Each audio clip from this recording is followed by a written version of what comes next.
Bonjour, bienvenue sur znspa.org. Merci d'être là pour la toute première vidéo de notre programme de physique niveau terminal sciences maths. Nous allons entamer immédiatement le premier chapitre, mécanique. La mécanique, vous avez vu en 10e, 11e, 12e, enfin vous retrouvez la mécanique en terminale. Nous allons donner une définition de ce mot mécanique, ça sera un rappel. On sait que la mécanique est cette branche de la physique dont l'objet est l'étude des mouvements et leurs causes. Si nous parlons de mouvement, voilà, mouvement, cela veut dire tout simplement un déplacement. Un déplacement ou changement de position. Changement de position. Donc, si un mobile se déplace ou change de position, on dit que le mobile est en mouvement. Et quelles sont les causes de ces mouvements? C'est tout simplement les forces.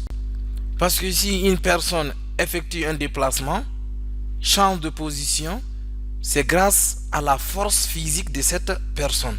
Nous pouvons changer de position sans utiliser notre force physique, par exemple à bord d'un véhicule. Et là aussi, il faut savoir tout simplement que ce mouvement dépend d'une force. Et cette fois-ci, c'est la force motrice, la force du moteur de ce véhicule.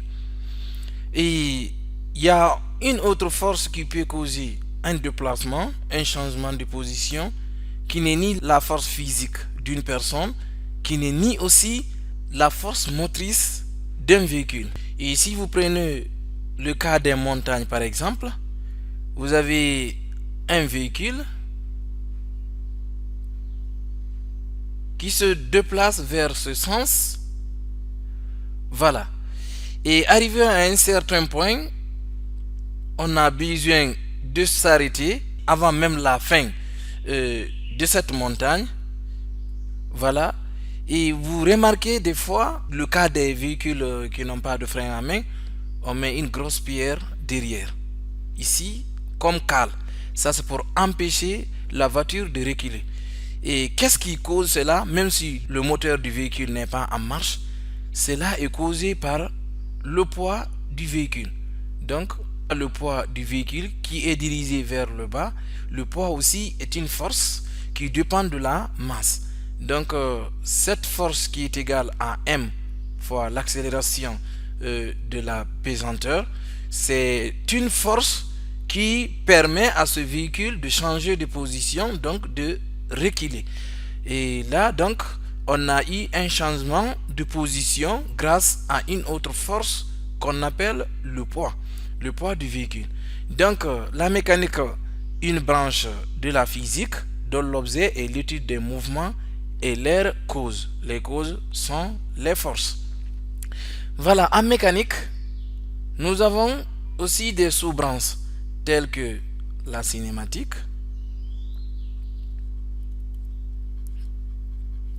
Nous avons la cinématique, la dynamique et la statique. Seulement, ici en terminale, on a besoin de la cinématique et de la dynamique. Voilà, nous allons commencer notre étude avec la cinématique. C'est quoi la cinématique? Retenez tout simplement que la cinématique est aussi une partie de la mécanique dont l'objet est l'étude des mouvements indépendamment des causes qui les produisent. Donc, cela veut dire tout simplement que la cinématique étudie les mouvements des corps sans se préoccuper des causes de ces mouvements qui sont les forces. Nous allons retenir tout simplement il est impossible de définir une position ou un mouvement par rapport à l'espace, c'est-à-dire le vide. Il nous faut un objet ou un ensemble d'objets. Cet objet sera appelé le référentiel. Voilà. Le référentiel est très important dans l'étude d'un mouvement. Le référentiel, c'est un objet ou un ensemble de points fixes entre eux par rapport auquel on étudie un mouvement. Regardez par exemple, nous avons dit que nous parlons de mouvement s'il y a un déplacement, d'où un changement de position. Une personne qui se déplace, on dit que la personne est en mouvement. Et si la personne est sur place, assise par exemple, on peut dire que la personne est au repos. La personne n'effectue aucun mouvement. Alors que c'est possible qu'une personne assise effectue un mouvement. Je vous donne un exemple.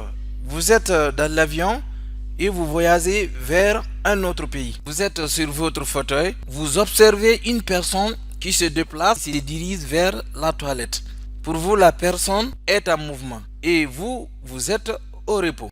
Un mouvement est étudié par rapport à un objet. Donc, par rapport au sol, vous effectuez un mouvement, bien sûr que vous êtes sur place, parce que quelque temps après, vous serez dans un autre point du monde, différent du point où vous étiez. Si vous étiez par exemple en Guinée, vous pouvez vous retrouver en France, au Maroc, aux États-Unis. Donc vous êtes sur place, mais bien sûr que vous effectuez un mouvement. Mais c'est un mouvement que vous effectuez par rapport au sol. La personne qui se trouve à l'intérieur de l'avion, qui se déplace et va vers la toilette, aussi effectue un mouvement, non seulement par rapport à l'avion, mais la personne aussi effectue un mouvement par rapport au sol. Maintenant, nous allons passer au détail de notre titre. Les paramètres cinématiques sont vecteur position, vecteur position, vecteur vitesse,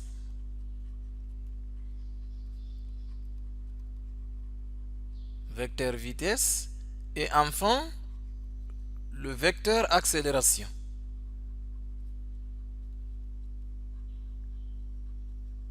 Nous allons essayer de donner les détails de chaque paramètre. Nous allons commencer par le vecteur position.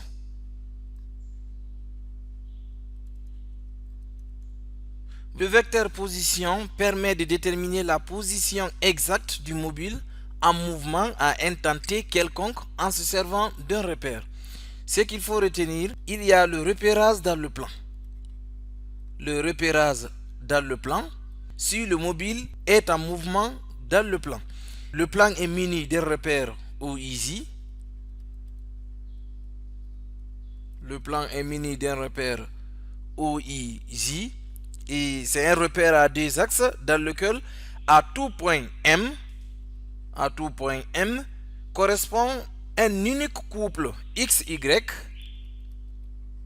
Ce couple XY de nombres réels appelé coordonnées cartésiennes du point M. Donc, on a le point M de coordonnées X, Y. X sera une fonction du temps. Y aussi une fonction du temps. Et ces fonctions f et g sont appelées équations horaires. Maintenant, observez le vecteur position. Voilà, nous avons le repère OIJ, le vecteur unitaire I,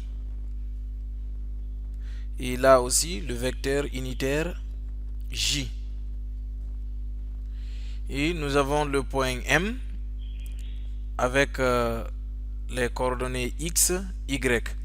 Et là, nous avons OX, l'axe des abscisses. Nous avons OY, l'axe des ordonnées. Et ensuite, nous savons que le point M, pour avoir ses coordonnées, il suffit de faire les projections orthogonales sur les différents axes. Donc là, sur l'axe des abscisses, on a X. Et sur l'axe des ordonnées, on a Y. Ainsi, on obtient le vecteur OM. Voilà. Le vecteur OM qui est le vecteur position. Donc là, le vecteur OM est égal à la somme de ces deux vecteurs de O à X et de O à Y qui sont encore les XI et les YJ. Voilà. Donc, OM vecteur ici est égal à X fois le vecteur unitaire I plus Y fois le vecteur unitaire J. Ainsi, on obtient le vecteur position du point mobile et en mouvement dans le plan. Pour le repérage dans l'espace, là aussi, l'espace est muni des repères OIJK. Le repère OIJK.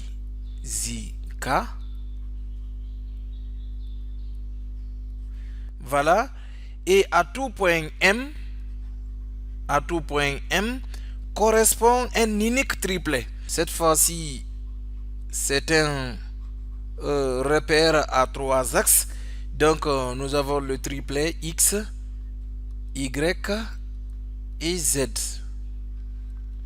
X, Y, Z, qui sont des nombres réels et qui constituent les coordonnées du point M.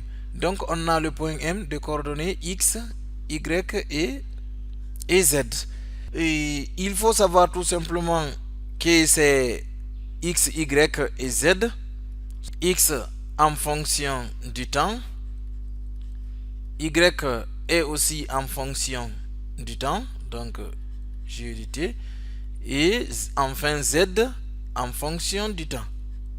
Et ces fonctions sont des équations horaires. Regardez l'expression du vecteur position OM si le mouvement est observé dans l'espace. Voilà, nous avons un repère à 3 axes, c'est le repère d'espace cartésien OIJK. Donc nous avons le point O avec les vecteurs unitaires. Ici c'est le vecteur unitaire Z. Et là on a le vecteur unitaire I. Et ici, nous avons le vecteur unitaire K. Donc, l'axe vertical est l'axe des côtes. C'est l'axe tout simplement Z, l'axe des côtes. Et là, c'est l'axe des ordonnées. L'axe des ordonnées. Voilà, ici c'est Y. Et ici, c'est l'axe des abscisses X. Voilà, l'axe des abscisses. Et nous avons le point M qui a pour couple de coordonnées X, Y et Z, qui sont respectivement les projections orthogonales du point M sur l'axe X. Donc ici, on a X. Sur l'axe Y, on a donc ici Y, et sur l'axe Z, ici nous avons, voilà, la cote Z. Y est appelé l'ordonnée du point M, X, voilà, X est appelé l'abscisse du point M, et Z est appelé la cote du point M. Et maintenant nous avons ici le vecteur OM. Voilà, là nous avons le vecteur OM. OM est égal X I vecteur plus Y J vecteur plus Z K vecteur. Ça, c'est le vecteur position si le mouvement est observé dans l'espace.